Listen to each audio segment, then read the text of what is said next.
സംസ്ഥാനത്തെ പല മണ്ഡലങ്ങളിലും കോൺഗ്രസ് BJP ഡീൽ ഉണ്ട് എന്ന് അടുത്തയാൾ കൂടി പറയുന്നു. മന്ത്രി ജെ ചിഞ്ചുറാണി. എന്ത് ഡീൽ നടത്തിയാലും മൂന്നാം ഇടത് സർക്കാർ അധികാരത്തിൽ വരുമെന്നാണ് ചിഞ്ചുറാണിയുടെ പ്രതീക്ഷ.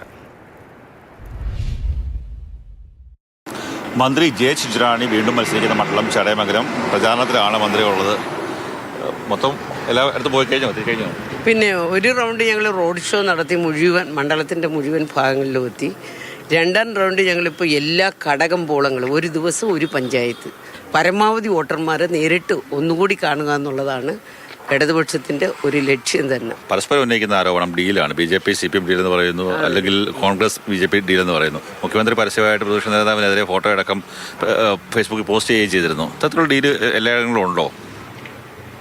ഇവിടുത്തെ സംബന്ധിച്ചതുണ്ടോ എന്ന് എനിക്ക് അറിഞ്ഞൂടാ. പൊതുവിൽ അങ്ങനെ ഒരു ഡീൽ ഉണ്ട് എന്നുള്ളതാണ് ഇടതുപക്ഷം, പ്രത്യേകിച്ച് നമ്മുടെ നേതാക്കന്മാർ ഉൾപ്പെടെ പറയുന്നത്. ഒരുപക്ഷെ അതിന് കുറേയധികം യാഥാർത്ഥ്യം കേരളത്തെ സംബന്ധിച്ച് ഉണ്ട് എന്നുള്ളതാണ്.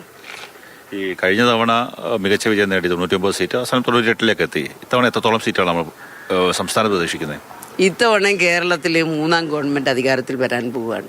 10 വർഷക്കാലം കേരളത്തിലെ ഗവൺമെൻറ് നടപ്പിലാക്കിയ വികസനക്ഷേമമാണ് ഞങ്ങൾ വളരെ ഊന്നൽ കൊടുത്തുകൊണ്ട് ഇടതുപക്ഷം പ്രചരിപ്പിക്കുവാനുള്ള വലിയ ഒരു പരിപാടിയിലേക്ക് ഞങ്ങൾ കടന്നത്.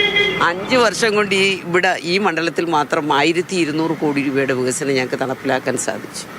പക്ഷേ പല സർവേകളും പറയുന്നത് മൂന്നാം സർക്കാർ ഉണ്ടാകില്ല എന്ന തരത്തിലുള്ള സർവേകൾ വരുന്നുണ്ട്. ആ സർവേയിലൊന്നും ഞങ്ങൾക്ക് ഒരു വിശ്വാസവും. ജനമാണ് വോട്ട് ചെയ്യേണ്ടത്. അതായത് ഭരണവിരുദ്ധ വികാരമില്ല.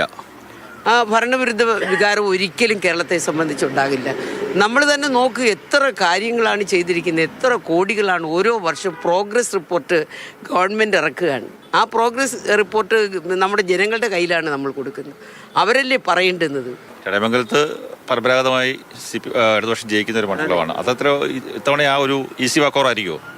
അതെ, എൻ്റെ ഒരു നല്ല വിശ്വാസത്തിൽ കഴിഞ്ഞ തവണ വന്നപ്പം എനിക്ക് ഈ നേതാക്കന്മാരെ മാത്രമേ അറിയാൻ പറ്റുന്നു, ഇടതുപക്ഷത്തിൻ്റെയും ബാക്കിയുള്ള നേതാക്കന്മാരും. പക്ഷേ ഇവിടെ വന്ന് അവരെല്ലാം പരിചയപ്പെട്ട് കഴിഞ്ഞ് ഈ വികസനമൊക്കെ നടപ്പിലാക്കി ജനവുമായിട്ടൊരു നല്ല ബന്ധം ഉണ്ടാക്കി കഴിഞ്ഞപ്പോൾ അവർ തന്നെ പറയുന്നു ഇത്ര വോട്ടിന് ജയിക്കുമെന്നുള്ള അവരാ പറയുന്നത്. ഞാൻ ആ എണ്ണം ഞാൻ പറയുന്നില്ല, എന്നോട് പലരും അതാണ് സൂചിപ്പിക്കുന്നത്. അതുകൊണ്ട് കഴിഞ്ഞ 13,000 വോട്ടെന്നുള്ളത് ഇത്തവണ ചിലപ്പോൾ ഇരട്ടിയിലധികമായിട്ട് വർദ്ധിക്കുവാനുള്ള സംവിധാനത്തിലേക്കാണ് ഞങ്ങളുടെ ഈ തെരഞ്ഞെടുപ്പുമായിട്ട് ബന്ധപ്പെട്ട് ഇടതുപക്ഷ പ്രവർത്തകരുടെ പ്രവർത്തനത്തിലൂടെ മനസ്സിലാക്കി.